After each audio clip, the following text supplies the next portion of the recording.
Hi hello ನಮಸ್ತೆ. ನೋಡಿ, ಇದು ಹೊಲ ಗದ್ದೆ ಥರ ಎಷ್ಟು ಚೆನ್ನಾಗಿದೆ ಅಂತಂದು. ಈ ಥರ ಇದ್ದರೆ ರೈತರು ಹೆಂಡತಿ ಆಗಿರಬೇಕು, ಇಲ್ಲ ರೈತರು ಮಗಳಾಗಿರ್ಬೇಕು ರೀ. ಏನು ಸೂಪರ್ ಅಂದರೆ ತುಂಬ ಚೆನ್ನಾಗಿರುತ್ತೆ. ತುಂಬ ಎಷ್ಟು ಆ ಹೊಲದಲ್ಲೆಲ್ಲ ಊಟ ತೊಗೊಂಡು ಹೋಗೋದು, ಅಲ್ಲೇ ಊಟ ಮಾಡೋದು, ಅಲ್ಲೇ ಹೊಂಗೆ ಮರದಡಿಲೆಲ್ಲ ಕೂತ್ಕೊಳ್ಳೋದು, ಮಾತಾಡೋದು, ಆ ಕೆಲಸ ಎಲ್ಲ ಎಷ್ಟು ಚೆನ್ನಾಗಿರುತ್ತೆ. ನಾವು ಆ ಲೈಫು ಎಲ್ಲರೂ ಸೇರಿಬಿಟ್ಟು ಅಲ್ಲಿ ಕೂತ್ಕೊಂಡು ಮಾತಾಡೋದು, ಮತ್ತು ಮೈ ಮುರಿಯೋ ಥರ ಕೆಲಸ ಮಾಡಿ ಇಡೀ ದಿನ ಸುಸ್ತಾಗಿ ಸಂಜೆ ಬಂದು ರುಚಿ ರುಚಿಯಾಗಿ ಅಡುಗೆ ಮಾಡಿಕೊಂಡು ಊಟ ಮಾಡಿ ನೆಮ್ಮದಿಯಾಗಿ ನಿದ್ದೆ ಮಾಡೋದು ಎಷ್ಟು ಚೆನ್ನಾಗಿರುತ್ತೆ. ಆಟೋಮೆಟಿಕ್ ನಿದ್ದೆ ಅದೇ ಬರುತ್ತೆ. ನೋಡಿ, ನಾನು ನನ್ನ ಫ್ರೆಂಡು ಫೋಟೋ ತಕ್ಕೊಂಡು ಅವಳಿಗೆ ಫೋಟೋ ತೆಗಿಯೋಕ್ಕೆ ಆಗ್ತಿರ್ಲಿಲ್ಲ. ಅವತ್ತು ನಾನು ಮೂಡೇ ಇರಲಿಲ್ಲ. ನಾನು ಬೆಂಗಳೂರಿಗೆ ಬಂದಾಗಿಂದನೂ ಈ ಹೋಮ್ ನರ್ಸ್ ಕೇರಲ್ಲಿ ನಾನು 24 ಅವರ್ಸು 4 ಗೋಡೆಗಳ ಮಧ್ಯೆ ಇರೋದ್ರಿಂದ ಹೊರಗಡೆ ಹೋಗೋಕ್ಕೆ ಆಗ್ತಿರ್ಲಿಲ್ಲ. ಅವಳು ಬಲವಂತವಾಗಿ ಕರ್ಕೊಂಡು ಹೋಗ್ಲು ಹೊರಗಡೆ.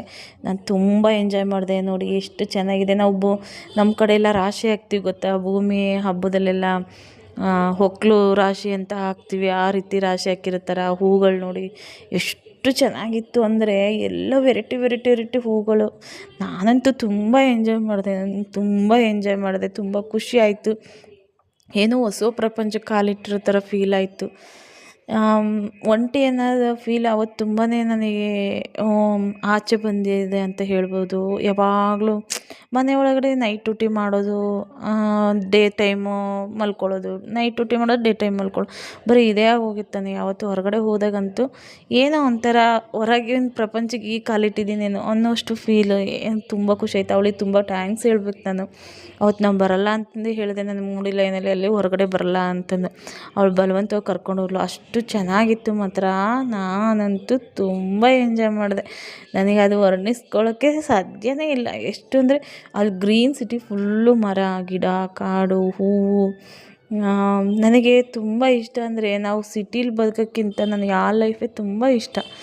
ಯಾಕಂದರೆ ನ್ಯಾಚುರಲ್ ಗಾಳಿ ಸಿಗುತ್ತೆ ನಮಗೆ. ಆ ಹೊಲದಲ್ಲಿ ಇಡೀ ದಿನ ಕೆಲಸ ಮಾಡಿ ಬಂದು ಆರಾಮ ನೆಮ್ಮದಿ ಮಲ್ಕೊತೀವಿ. ಬೆಳಗ್ಗೆ ಎದ್ದು ಹೋಗ್ತೀವಿ. ಯಾವ ಎಕ್ಸಸೈಜು ಬೇಡ, ಏನು ಬೇಡ. ನಮ್ಮ ಬಾಡಿ ತುಂಬ ಕೆಲಸ ಮಾಡಿರುತ್ತಲ್ವ, ಏನು ಬೇಡ. ನೋಡಿ, ಸಿಟಿಲೆಲ್ಲ ದುಡ್ಡು ಕೊಟ್ಟು ಹೋಗಿ ಜಿಮ್ಮು ಅದು ಇದು ಮಾಡ್ಕೊತಾರೆ. ನನಗಂತೂ ರೈತರ ಹೆಂಡತಿ ಆಗಬೇಕು, ರೈತರ ಮಗಳಾಗಿರಬೇಕು ಅಂತ ತುಂಬ ಆಸೆ ಇತ್ತು. ಬಟ್ ರೈತರ ಹೆಂಡ್ತಿನೇ ಆಗಿದೆ. ಏನು ಮಾಡೋಣ, ನಮ್ಮ ಅದೃಷ್ಟ ಅದೇನೋ. ಹಲ್ಲಿದ್ದವ್ರಿಗೆ ಕಡಲೆ ಇಲ್ಲ, ಕಡಲೆ ಇದ್ದವ್ರಿಗೆ ಹಲ್ಲಿಲ್ಲ ಅಂತಾರಲ್ಲ, ಹಾಗೆ ಉಳಿಸ್ಕೊಳ್ಳೋ ಯೋಗ್ಯತೆ ಅವ್ರಿಗಿಲ್ಲ ಅಷ್ಟೇ. ಆದ್ರೂ ಓಕೆ, ಒಂದಲ್ಲ ಒಂದಿನ ನಾನು ಇದೇ ಥರ ಹಳ್ಳೀಲೇ ಕೆಲಸ ಮಾಡ್ಕೊಂಡು ನೆಮ್ಮದಿಯಾಗಿ ಇರಬೇಕು ಅನ್ನೋದೇ ಒಂದು ಆಸೆ ಅಷ್ಟೇ. ಎಲ್ಲಿವರೆಗೂ ಆಗುತ್ತೋ ಅಲ್ಲಿವರೆಗೂ ಮಾಡೋದಷ್ಟೇ. ನಾನು ತುಂಬ ಎಂಜಾಯ್ ಮಾಡಿದೆ. ನೋಡಿ ಎಷ್ಟು ಚೆನ್ನಾಗಿದೆ ಲಾಲ್ಬಾಗ್. ನೋಡಿದಿರಲ್ಲ ನೀವು. ಕಮೆಂಟ್ ಮಾಡಿ, ಲೈಕ್ ಮಾಡಿ.